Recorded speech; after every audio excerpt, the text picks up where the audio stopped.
C'est dimanche quelque chose de gros, cette trame.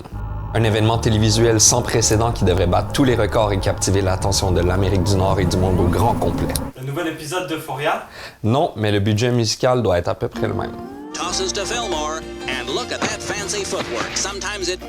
On parle bien sûr du Super Bowl, dont la 56e édition se tiendra à Inglewood, en Californie, entre les Bengals de Cincinnati et les Rams de Los Angeles. Dans un tout nouveau stade dévoilé durant la pandémie, dont les coûts de construction sont estimés à près de 8 milliards de dollars, près de 70 000 personnes s'entasseront pour un des plus grands événements sportifs de la planète.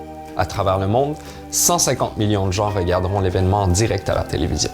Autant pour la partie elle-même qui s'annonce déjà un combat féroce, mais aussi pour le mythique spectacle de la mi-temps.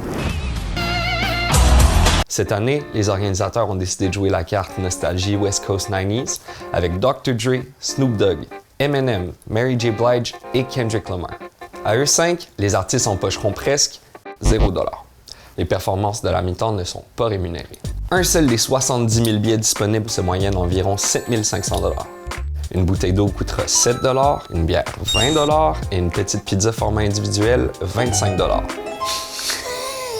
On va aussi manger pas loin de 1,4 milliard d'ailes de poulet qui, mises bout à bout, pourraient recouvrir la circonférence de la Terre 3 fois. 15 000 tonnes de chips trempées dans 4 000 tonnes de guacamole et arrosées d'un peu plus de 3 milliards de bières.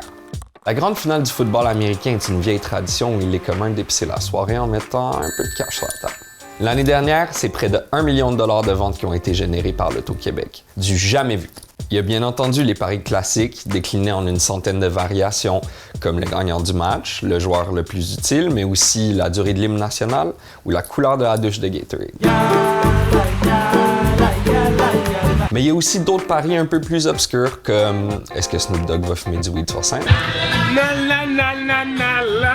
Le nombre de publicités mettant en vedette des chiens? Combien de paroles d'Eminem vont être censurées?